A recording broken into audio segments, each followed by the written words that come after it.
The Iranian rial has fallen to its lowest level ever in the country's unregulated open market. We've got protests sweeping the country. Simone Foxman is in Doha, checking in on the latest issues on the ground. So, Simone, where are we?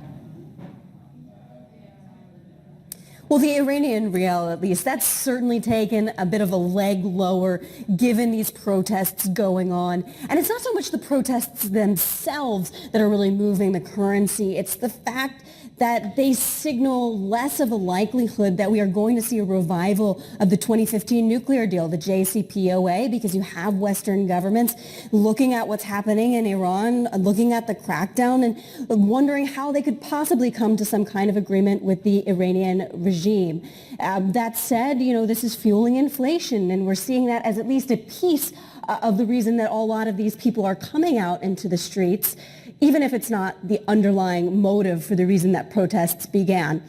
Over the weekend, continued protests. We saw also Iranian lawmakers voting overwhelmingly to impose what they call eye for an eye justice against rioters, signaling less likelihood to maybe bend to some of the demands of these protesters who continue to be in the street. We saw Ibrahim Raisi, the president there, also speaking to supporters outside the former U.S. embassy as a commemoration of the takeover of that embassy many, many years ago.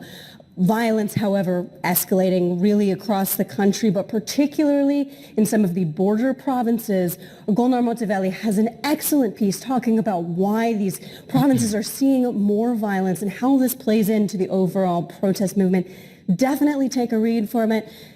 That said, we're not seeing this end anytime soon. We're seeing no signals of that, but we are seeing this crackdown continuing to intensify, Manus.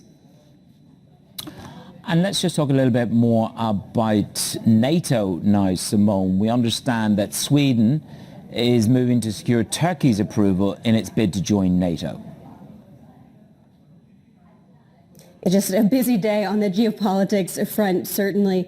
Yes, Turkey will see the visit from Ulf Kristersson, the new prime minister of Sweden, and some comments from the foreign minister of Sweden over the weekend seem to indicate that it may bow to some of the demands that Turkey has made about what it requires to approve NATO ascension for Sweden and, of course, for Finland alongside it. Now, Turkey's had a real problem with the closeness that the Swedish government has had with some Kurdish activist groups. A lot of Kurdish refugees have ended up in Sweden.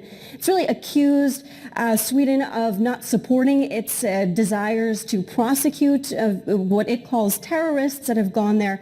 So we heard these comments from Swedish foreign minister saying that it wants to distance itself from some of the Swedish groups that operate in its country, saying that they have ties that are too close to the PKK, which is regarded as a terrorist organization.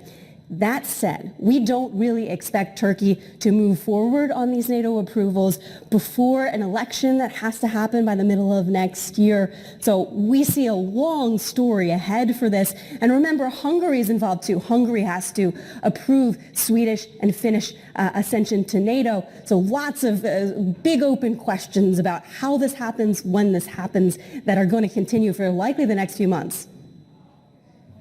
And Qatar has had an upgrade to its credit rating. What did it get and why? Well, it's all about LNG. Not only the high prices of oil, which the LNG contracts are linked to, but also an expansion plan, a plan to expand its capacity by more than 60% by the end of the decade. And this upgrade by S&P actually puts it on par with Abu Dhabi as the highest rated sovereign credit in the region. Fitch and Moody's have not yet followed suit, but Moody's did say its outlook for Qatar was positive just very recently. So we could see a move there in the future.